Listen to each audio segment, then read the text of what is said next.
Hi everybody, my name's Rachel and I am your UC for this subject, English in the primary classroom. So welcome. This is our flipped collaborate for assessment 1, the persuasive essay. Now remember that flipped collaborates are here to help you make a start on this assignment. We do have our interactive collab scheduled as well. So this is one that you can just listen to, take some notes, get some ideas, perhaps start thinking about things like literacy demands and the model that you're going to choose, and then come prepared for our interactive collab where we'll do some more brainstorming about some of the ideas. So I hope this helps to get your mind set for what you need to do. So let's get started.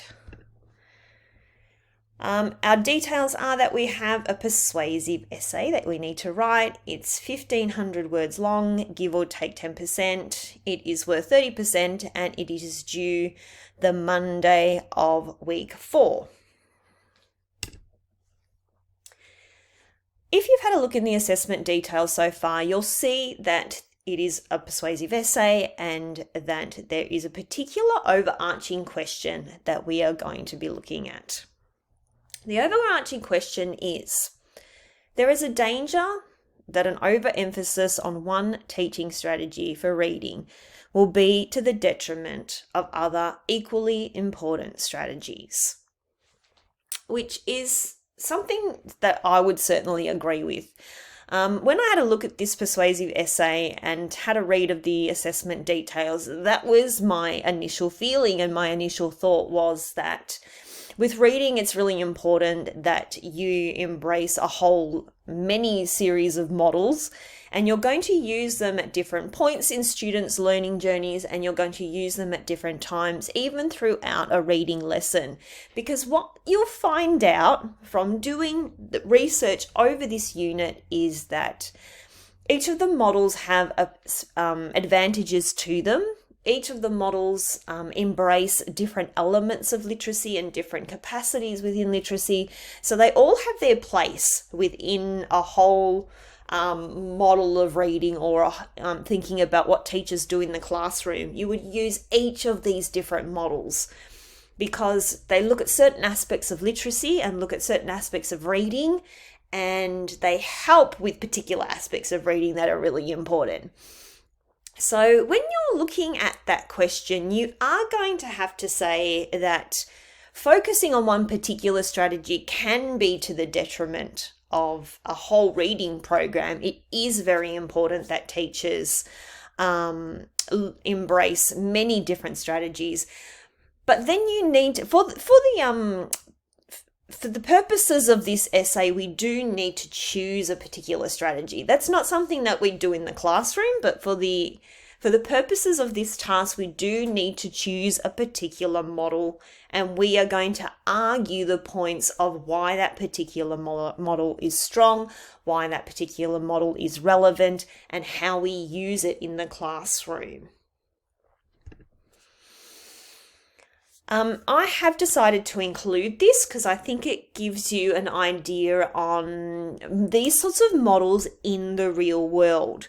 I have taken this screenshot from the Literacy Toolkit, and if you just type into Google Literacy Toolkit, which is part of the Victorian Government page, and then type in workshop model, you will find this overview. And this is example 1, or example A, I think they called it.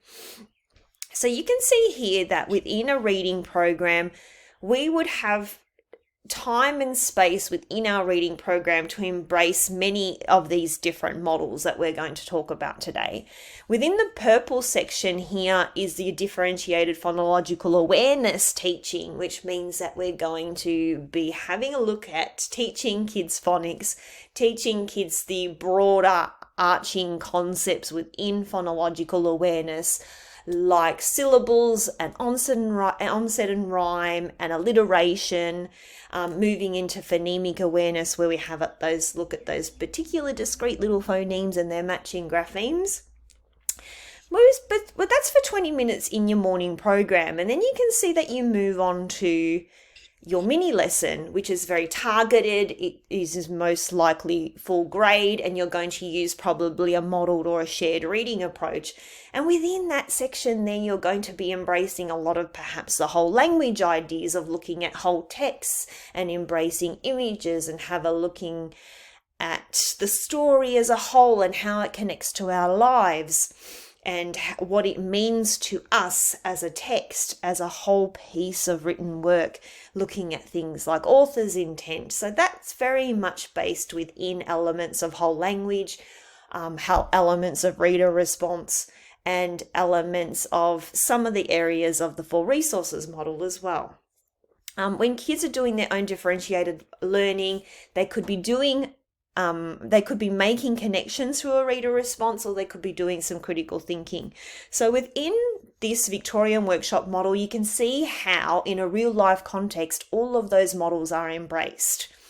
The reason why I wanted to show you this is because this is how it would look in the real world. For the purposes of this essay, you will just choose to focus on one aspect and tell us what's good about it. And we're not writing an essay that means that I'm going to choose bottom-up theory, I'm going to choose skills model, and that means that everything else is rubbish. All that means is we're just going to be talking about the good aspects of the models that we've chosen. So what does that mean for us in terms of the essay? We're going to have a look in a little bit more detail at these models. I'm going to give you a bit of an overview, but then within our interactive collab, we will do some more brainstorming and really get you on board with what each of these models mean. You may have noticed in your assessment brief that you have an overview. You have an overview that talks a lot about 21st century literacy demands, and it's really important that you engage with the week 1 learning materials so that you have an understanding of what we mean by literacy demands. And we need to be very specific. We're not just talking about 21st century learning. So you need to really think to yourself about this question that I've popped for you here. This is your key question. When you sit down and have a brainstorm about this, perhaps put this one in the middle rather than just thinking about 21st century ideals as a general concept. So what things must your students be able to do, to access and to understand in order to be literate? My first thinking was, we can think about it in terms of the curriculum. Because somebody has sat down and they have thought about this exact question. They've sat down and they've thought, we need to write a curriculum, and we need to make sure that it is relevant to children. We need to make sure that these kids are getting everything that they need to be able to be a functional adult in society, in order to be literate in society. They need to have certain skills. And yes, learning to read and write is one of them. But we want to move beyond that to talk about the other added things that are really important. It's not enough in a modern society just to be able to read and write anymore. There are more demands on literacy and literacy teachers in order to produce students of a certain skill set. You might be wondering, what does all that mean? It means that we need kids who are, for example, critical thinkers. We need kids who are able to, kids who are bombarded by so many different texts and so many different avenues of information that we do need to be critical thinkers. We do need to understand things like bias. We do need to be able to analyze.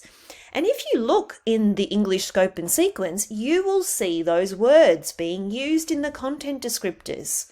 You will see things like kids will critically think about a particular topic, kids will analyze. So we know we're on the right track if we can see it within the curriculum outcomes themselves, because they must be valued if they have been included in the curriculum. So we need kids to really think critically. That could be a literacy demand that you could focus on. Getting kids to work collaboratively is something that's very important in a modern day world, and it's very important in your literacy program because we value that. We need kids to be able to do it because it's very much common in particular workplaces. It's not just enough to read words and do work in isolation from yourself. You need to be able to collaborate. You need to be able to justify. You need to be able to discuss. And again, you'll see evidence of those words in the curriculum. Students will discuss their opinions and justify with evidence from a text. So collaborative learning is a demand that we require of literate students. We also think about, texts of the old days are very much, pen and paper. In a modern day society, is a demand that students be literate in a multimodal form. So when we think about multimodality, we just want to think beyond just, like, sometimes people link it to ICT, but it's much more than that. We're thinking about being literate in terms of images, being literate in terms of understanding concepts within videos, being able to understand, body language, and just being able to interpret all of these different senses, being able to listen and process information. We're really taking on literacy far more than just a piece of text now. So we might get kids to actually watch a video and learn to infer, which is a reading skill, from a video. So multimodality is something that we expect kids to be able to do in literacy. We expect them to use much, digital technology, and how that's a big influence on our literacy classroom. We expect them to use laptops. We expect them to read perhaps audio books and decipher different internet programs and do their own research. So all of these things are really impacting on our literacy program. My recommendation to you is that you really think about your literacy demands first, and maybe choose, say, 3 things that you're going to focus on that then you can relate your model to. So I might say, I really want to do critical thinking, I really want to do multimodality, and I really want to do technology, for example. So you choose your couple of things as your starting point, because they're going to be the basis to each of your paragraphs. And you're going to weave your model discussion into your literacy demands, because within your criteria in the rubric, you need to be able to show this is a demand on literacy, and this is why my model is great, because it meets that literacy demand. For example, we could choose the critical model or the 4 resources model. And within that is a whole section about text analysts, or children being text analysts. I can use that model to support the fact that children need to be critical thinkers. My evidence is within the curriculum if I want to use that as a reference. Mind you, you don't have to, but it's just one of my thoughts. It's a good connection and a good support. And then that links to the critical model. I'll give you more examples as we go along, but literacy demands is something that you'll need to think about pretty early in your planning. We'll talk about this more in our interactive collab. The other big thing that you really need to know from this week moving forward is the reading models. And there are lots of great videos on YouTube. If you type in things like bottom-up theory versus top-down theory, whole language versus phonics, all of those sorts of things, if you're struggling with the readings, or, you're not quite sure if everything's making sense, some of those videos are really great just to help sort of cement what you were thinking. And then maybe when you go back and do the reading, it makes a little bit more sense. So the models that we are choosing from for this essay, you do need to choose one of these. So please don't choose something like inquiry or something that's not related to literacy specifically. So you need to choose one of these 4. So you've got skills model, which is / bottom up, behaviorist model. You've got whole language. you've got full resources model, which connects to the critical model, and you've got reader response model, which is under the umbrella of the transactional approach to reading. You can also choose Halliday if you wish, and that also, I think, connects to critical model. This was from our textbook, our e-text that we have for this particular unit. I'm not going to talk about it here, but I just thought it was worth just having a slide.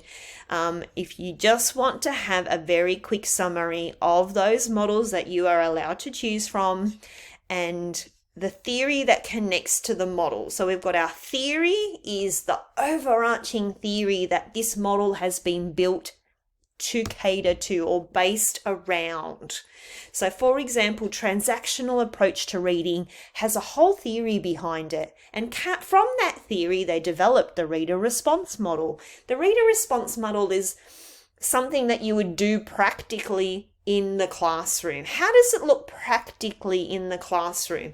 This is the theory that a theorist has come up with, and this is a practical model, a model that we would use with our kids in the classroom. So that's definitely worth you having a look at. I'm going to talk about each of these models in detail now, so I'm not going to talk about this particular slide, but I thought if you wanted an overview and a quick just check that you've got the right model, then this would be a great resource. It is from your e-text. Okay, so first we're going to start off with the bottom-up theory. So the bottom-up theory is based in behaviorism, and it comes from the idea that you start with the very, very small, discrete, smallest elements of language, like individual phonemes, and you build up from there. You are thinking about language. The theory of learning is that the building blocks are coming together. So you think about, a child popping a block on the floor and putting another block next to it and another block next to it. And from those blocks, we've eventually made, a small little platform. And then we're going to add more blocks to that. And eventually we're going to have a little construction, a little building. So from the very smallest unit of language, we're going to build upon our knowledge. Hence why it's called bottom up. It's from the very, very smallest discrete steps working towards a greater understanding. And it's very much, I guess, how like mathematics learning would work, that you start from the very smallest of numbers and you build upon your skills from there.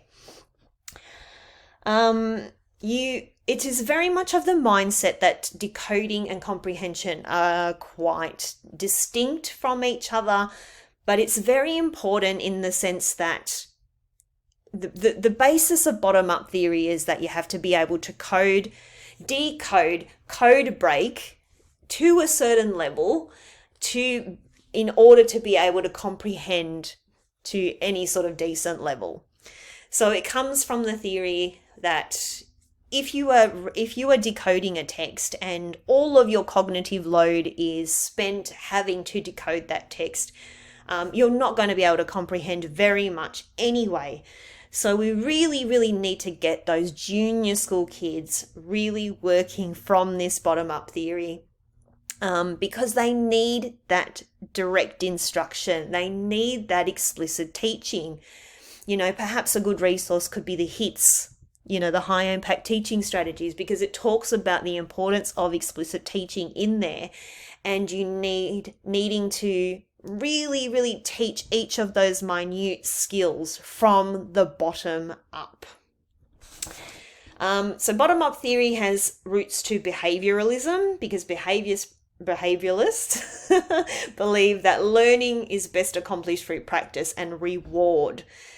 Students are presented with very specific stimuli, such as textbooks, like flashcards, and they break down the reading process into particular skills. So if I just click back and just have a look at our workshop model again, you can see that this is where the bottom-up theory fits in, where we're doing flashcards, we're singing songs, we're playing games, and we're looking at individual phonemes, or we're looking at things like syllables, we're looking at things like onset and rhyme, we're looking at things like alliteration. They're all under the umbrella of phonological awareness, and that's where bottom-up theory is very strong. And a lot of the new science of reading research points to the fact that junior school people need to be explicitly taught from elements of this bottom-up model, because we can't just assume that from principle of whole language, which I'll get to in the next slide, is going to teach them what to do when they come to a word that they don't know within a text. Let me just go back to my next slide. It does say here,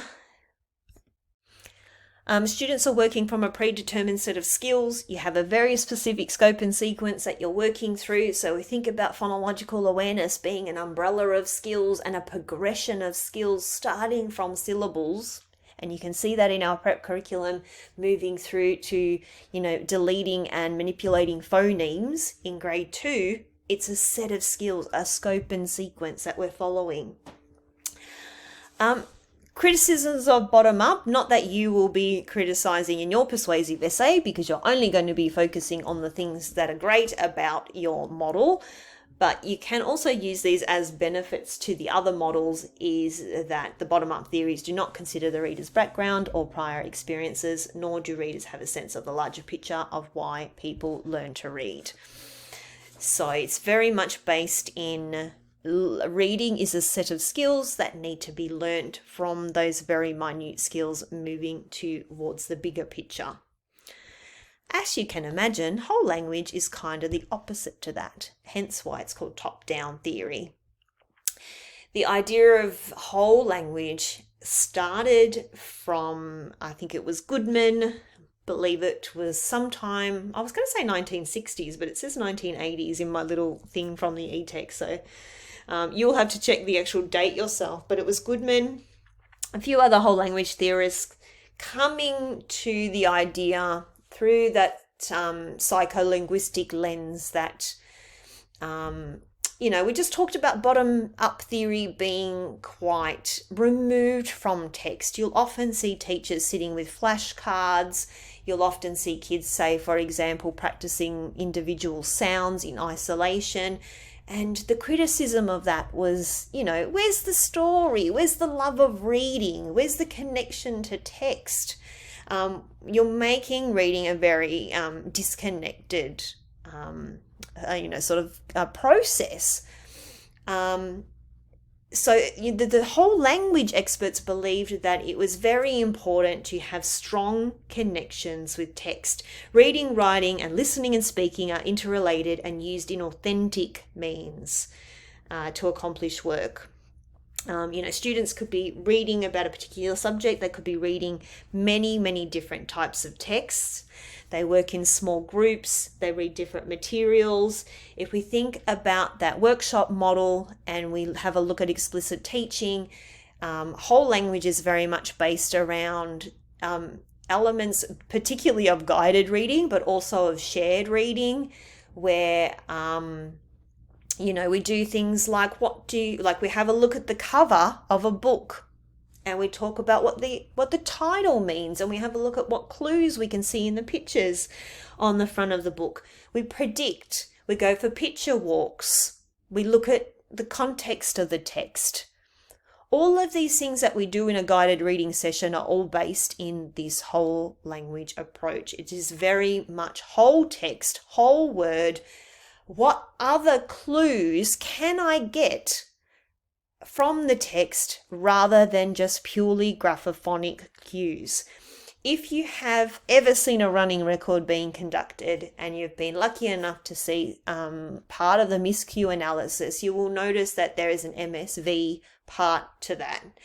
If you're not sure what I mean, perhaps you could Google MSV, miscue analysis. The M is your semantic cues. Having a look at, the elements of language and seeing if words make sense. Like what Tim Moss was saying in our video for this week. Does the word make sense in the context of what I believe to be true, or what I know about language and what I know about the world? You've got your structural cues. You're going to understand that there's particular, grammatical words that could make sense in a particular context, as well as your visual, which is your graphophonic. Your criticisms of whole language is that it is drawing kids away from actually using graphophonic cues, which is what they should be using. It often focuses on onset and rhyme and sort of ends there and doesn't have a look at phonemic awareness. Phonemic awareness being looking at individual little phonemes and seeing what graphemes make those particular phonemes, or what letters, combinations of letters make particular sounds. We have to remember there are 44 phonemes with the 26 graphemes. So that's whole language model. So there are what are the positives of the whole language movement? The positives are that we are drawing kids back to text. We are drawing kids back to the love of text, and we are using words within the context of text, rather than giving kids, quite sometimes rote learning of particular sounds out of context, which can be a criticism of that bottom-up model. Again, we'll talk about these in more detail in the interactive collab. I just wanted to give you an overview. The reader response model is based within the transactional approach to reading. And the transactional approach to reading, you think about it as a transaction, like you're going to the bank and you are having a transaction with the ATM or with the teller at the bank, and you're getting some money out. They think about reading as a transaction that's happening between yourself and the text.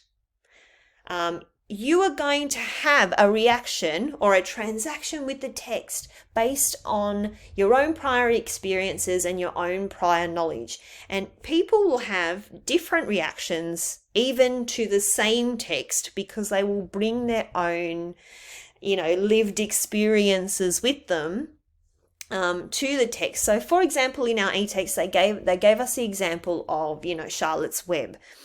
We could have 10 children all read Charlotte's Web, and based in this transactional approach to reading, they can all have a different response based on their lived experiences. So if I read Charlotte's Web, and I'm an animal lover, I have a farm at home, there is going to be certain characters or certain interests within that book I'm going to gravitate to.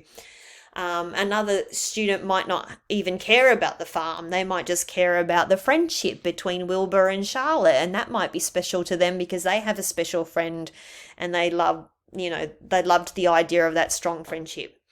Maybe when Fern was trying to save Wilbur at the start of the book, that might resonate with a particular child because they had a cat that they saved, they picked up from somewhere. So depending on your own experiences, bias, lived experiences, you're going to come to a text and have that transaction in a particular way.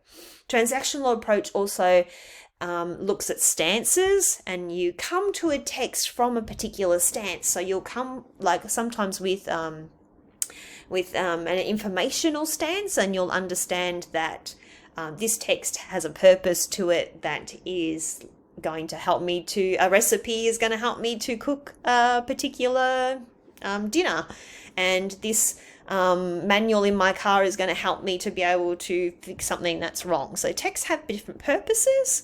Sometimes they're entertainment, but sometimes they're factual or to help us achieve something. The reader response model is the approach that's come out of this transactional approach to reading. And it's very heavily based in the concept of we're always asking kids to make connections. So if you Google making connections comprehension strategy, you'll come up with a whole lot of stuff talking about making connections to text. Text to self, text to world, and text to text. Google it, have a look. We'll talk more about it in the interactive collab. Your last one is the 4 resources model, which is based around the critical model approach or the critical thinking. Critical literacy, it's called a number of different things. I'm going to primarily talk about 4 resources model, but if you want to have a look at Halliday, it's just within the same sort of realm. Just wanted to share with you, and I'm going to come back to my slides, that if you go into Google and you if you just type in literacy toolkit and you type in 4 resources model, I really like this version of it because it's very easy to understand. So if you're struggling to understand 4 resources model and you want just a straightforward, no jargon, just very easy one, then come and have a look at this one. So it's got text decoder. The interesting thing about the 4 resources model, which you could argue is a huge benefit if you want to choose to have it as your model, is that there are elements of all of the other approaches built into one model, which is like, your one-stop shop of models. So text decoder has principles within the bottom-up theory because it's asking kids to really break down text and decode text and understand that alphabetic code and have a strong understanding of that. The text participant, if we just scroll down and have a look at text participant, it says, what does that text mean to me? That is based heavily in transactional theory, the reading response. What does the text mean to me? It talks about what experiences and prior knowledge of the topic do I have that I can bring to the text? Do I have knowledge of similar text? You can see the connection there to reader response, text to self, text to world. What lived experiences am I bringing to this? What prior knowledge am I bringing to this? Is going to change that transaction for me. It's going to change my stance on how I come to a particular text. You've got text user. What does that text do? This is the stances I was talking about within that transactional approach where you come to a text knowing that it has a particular purpose. A recipe is for cooking. A car manual is for understanding the car. A novel like Charlotte's Web is for entertainment. We understand the purposes of text and we're able to break that down. You will see lots of evidence of this within the curriculum if you want to support your ideas. There will be content descriptors that say children are going to interact with text. Students are going to figure out what the purpose of text is. Students are going to talk about their prior knowledge. One thing that the other models don't have is this critical analysis part, which is based within, this is what Luke and Freebody were looking probably to add in because the other models don't have it, is this critically analyzing and transforming texts involves understanding and acting on the knowledge that texts are created for specific purposes. So you can see how that connects with the past two that we've just talked about. But texts are not neutral. You come to it with a particular view. You've got your own standpoint and your own biases, and you need to be able to analyze them. You need to be able to deconstruct and problem solve text so that you have a better understanding. Very, very important in this modern world because texts are presented to us in so many different ways and we can't always be sure that they're credible. So that is from the Victorian Literacy Toolkit. All you have to do is type in 4 resources model. Let's get back to our slides. So they are the 4 models. We will talk about them in more detail and you'll have a chance to brainstorm and ask any questions about those 4 models, but you will be choosing one of those 4 to link to your literacy demands. Let's go back to criteria 1, your knowledge of literacy development. This is what you are going to be marked on. So you're going to choose some literacy demands. You're going to choose things like critical thinking, like multimodality, like technology, like, living in a global world and how that influences what we teach in literacy.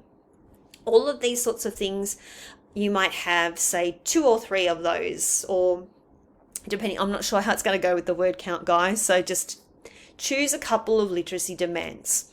And then you're going to present your arguments using your models. You're going to say, my model is excellent. Let me give you an exact, let's just choose a model. Let's say we're going to use reader response model, which is based in that transactional theory. And we're going to say that collaborative learning and discussion and being able to justify ideas in a group setting, in a collaborative format, is very important. And that's embraced by the reader response model, because we're asking kids to look at whole texts, look beyond just the decoding stage of text, and we're going to ask them to connect to things they know in their life, things they know about the world, and have discussions about that. Maybe you're going to nominate critical thinking as your key literacy demand, and then you might say that the 4 resources model connects to that. Now, I'm chopping and changing to give examples, but you will stay with the one model. The only thing that will change is your couple of literacy demands. I hope that that's pretty straightforward, but we will talk about it more in our interactive collab. You're going to talk about the key features of the model, and you're going to explain the relevance. You have to link back to literacy, and you have to be able to support yourself. And it's really important that you use other things. I keep connecting back to the curriculum. We don't have to have that in there, but it's a good resource, and you can show that your demand is relevant, and you can show that your model is relevant, because there'll be information in there that will be a support. And we're going to use 3 or 4 arguments as a guide. So we're saying 3 or 4, depending on how you go with your word count. Remember, it's better to probably really have quality and not quantity in that regard. Criteria 2 talks about understanding the classroom practices relevant to literacy development. So we are going to be talking about our model. And all these models are based in theory. But we need to have the practical side of things too. We want to have some examples of things of how this would look in real life. For example, if you were going to do the 4 resources model, which is based in the critical model, we could say that, kids really do need to be critical thinkers these days. The critical model tells us that is true. That's part of the 4 resources model. And an example of kids being critical thinkers in the classroom is when they do their literacy circles, they all have a role to play, and they all must be text analyzers. They must do things like clarify. They must do things like question. They must do things like analyze elements of text.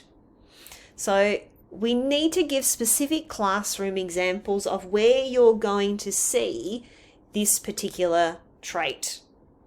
So if we're going to be talking about bottom-up theory, we want to see kids using letter flashcards, for example, or manipulating phoneme activities. So we want to see specific examples. We'll give you some more examples of that in our interactive collab as well. I'm just mindful of the time. Criteria 3 is to talk about the format and the structure of your essay. So remember, it is your ability to be persuasive. So it's not an informational, it's not an explanation, it is a persuasion. So you need to write it as such. You're going to start off with an introduction. You're going to have your literacy demands in your paragraph. So if you have 3 key paragraphs, there should be a different literacy demand in each, and you're using one model to persuade us that your model is great. You're then going to write your conclusion. You're going to stay in third person because we always do that with our academic writing. And you're going to have lots of claims that are based in research. You need to use evidence from the readings, and you also can look further, look at things like hits, look at things like the curriculum. These are just my ideas. Obviously, you'll go off and do some research about that. Thank you so much for listening. Really appreciate it. We will touch base in their interactive collab, but I hope this has been a good start to get you started with your persuasive essay.